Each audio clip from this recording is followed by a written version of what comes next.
Hey everyone, it's Leah from Preventive Fire here today with Les. How are you doing, Les? Hi, how's everybody? Good. What are we talking about today? We're talking about Class K fire extinguishers in the kitchen situation. And we're talking about doing an inspection, an annual inspection on this fire extinguisher. Whenever you find a Class K fire extinguisher, it's going to be in a kitchen situation where it's going to be at the end of a hood by cooking appliances underneath an exhaust hood. It's not meant for any other firefighting application anywhere in the building. You'll have other fire extinguishers like ABC, CO2, Purple K, BC. Those are going to be in other locations. This is Class K, and this is only for use in the kitchen at the end of a hood. And actually, the sign, if you look at the sign, it says, in case of appliance fire, use this extinguisher after fixed suppression system has been actuated. Why are we going to do that? The reason being is that if there's a fire in a fryer, let's start with a fryer because that's the worst case scenario. The fryer is heating. It auto ignites, there's a fire, there's a small little fire. So they don't use the system, they go get a fire extinguisher, somebody in that kitchen, and they put out the fire. And it goes out and everything seems to be wonderful. Well, now it's heating more. And once it breaks through the foam blanket that this extinguisher put on the top, now you have a big fire. And then the person's going to try again to put the fire out with the fire extinguisher, and they may or may not be able to do that. And let's say they did. And then in a very short period of time, now it's heating even more, and it breaks through the barrier, the foam barrier, and now you have a big fire that may be out of control going over the sides of the fryer onto the floor, and now you have a big problem on your hands that might not be able to be contained by the fire suppression system. So it says use the fire suppression system first, and this fire extinguisher is just for mop-up. It's for mop-up of whatever might not have been put out by the fire suppression system. Okay, so we're going to do a inspection on this fire extinguisher. Okay, we're going to put it over here. The first thing I look at is the gauge. Make sure that it's in the green.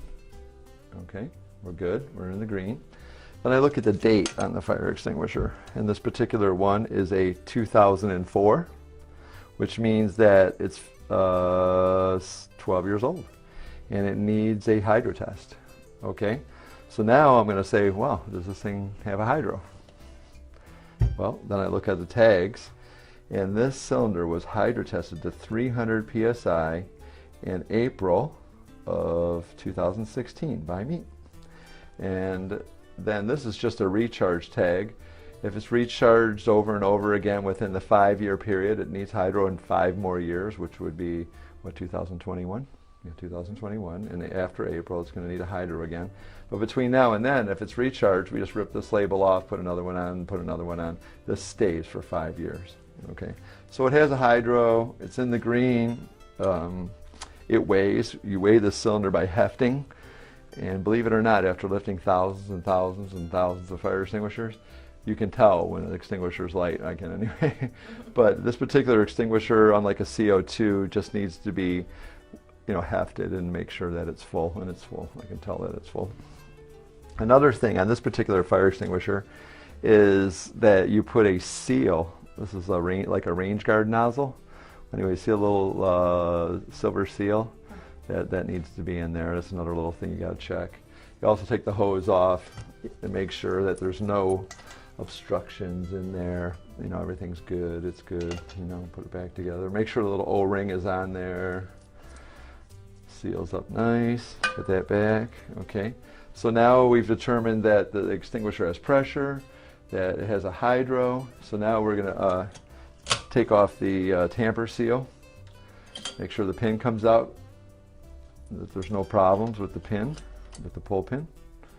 And we're going to put the pull pin back in, put a 2016 tamper seal on there, and tighten that down so the pin don't fall out and everybody can see that it was serviced. Then we're going to take our annual inspection tag, and I'm going to punch Class K. See Class K right there? Class K. It's a pressurized cylinder, so I'm going to punch pressure. I'm going to punch April, because right now it's April of 2016. And it was maintenance. Well, actually it was recharge, so we can put recharge because it was April. And it's good for 12 months. Then I'm going to put the serial number, which needs to be on the tag, which just so happens to be AA 536 580. Okay? Then we take our handy dandy little diamond clip, put it on the tag, put the tag on the fire extinguisher, and voila. And then we put the fire extinguisher back on the wall. And that's how you do a inspection on a Class K fire extinguisher. And that's really all the information that you need to know. I could give you a lot more, but it's just more technical stuff that you really probably don't need to know. Anyways. Sounds good. So thank you for letting us know how a K-Class inspection is done. We will see you guys next time. Bye. Ciao.